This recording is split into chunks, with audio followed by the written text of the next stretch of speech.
Have you ever had that creepy feeling that someone is watching you? Not from a window or from across the street, but from somewhere much, much closer.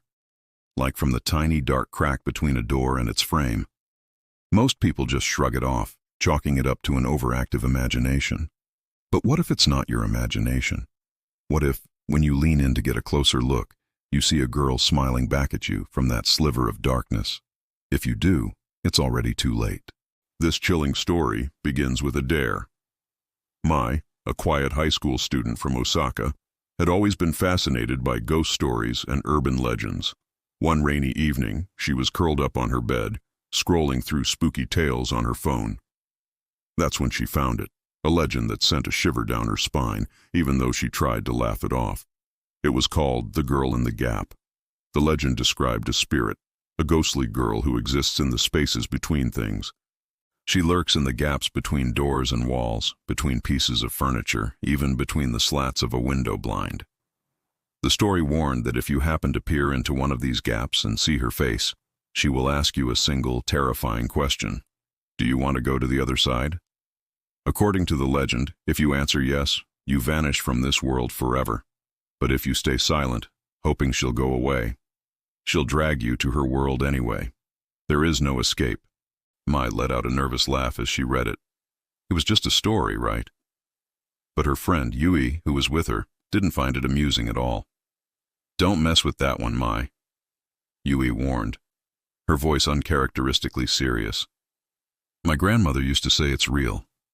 She said people have actually disappeared. Oh, please, Mai scoffed, rolling her eyes.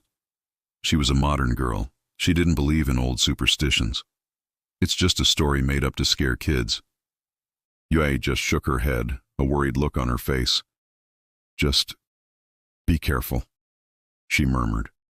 Later that night, when Mai arrived home, the rain had finally stopped, leaving a heavy silence in the air.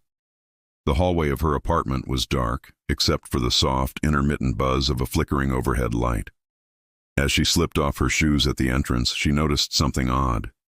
Her bedroom door, which she always kept closed, was slightly ajar. It was open just a crack. The gap was incredibly narrow, maybe half an inch wide at most, a sliver of pure blackness. But as she stared, she thought she saw something glimmering inside it. Was it a reflection? A trick of the light? Or was it eyes? She couldn't be sure. Her curiosity, mixed with a growing sense of dread, got the better of her.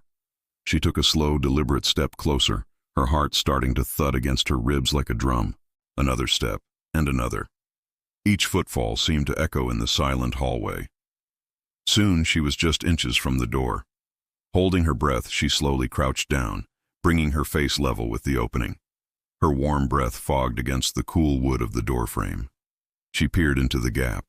At first, all she could see was pitch black, an empty, endless void.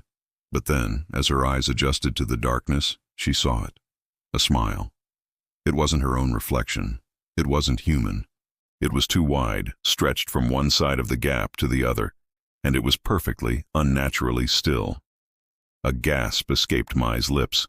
She scrambled backward, her hands flailing, and slammed the bedroom door shut with a loud bang.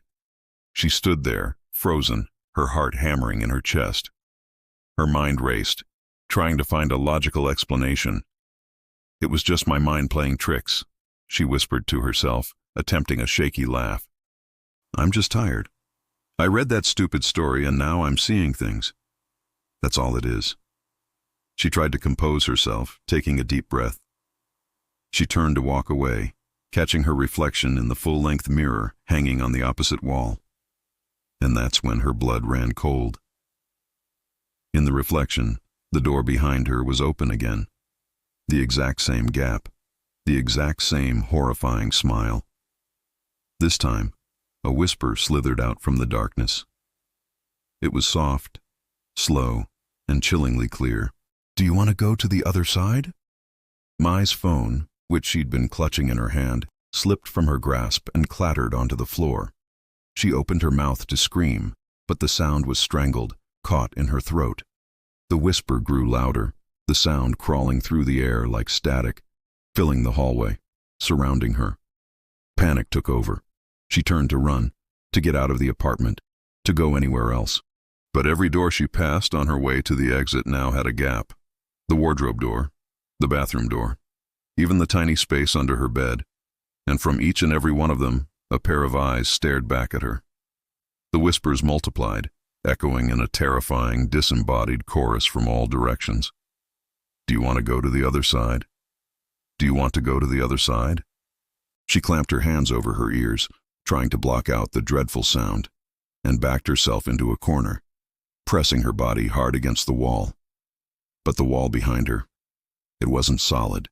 It felt soft. It moved. Before she could react, a cold hand shot out from a newly formed crack in the wall. It gripped her wrist tightly. Its fingers were impossibly long and thin, like spider legs, and they were cold as ice. She screamed and tried to pull free, but the grip was like steel. She couldn't break it. The darkness in the wall widened, stretching like wet paper being torn apart. From the expanding, nightmarish slit, the girl began to crawl out. Her long black hair hung over her face, and her eyes were hollow pits dripping with shadow.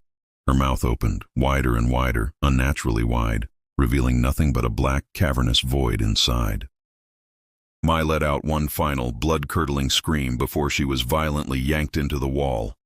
The gap sealed shut behind her in an instant, leaving the wall perfectly smooth, as if nothing had ever happened. She was gone. The next morning, Yui tried calling Mai. The phone rang and rang, but there was no answer. Worried, she called again, and again.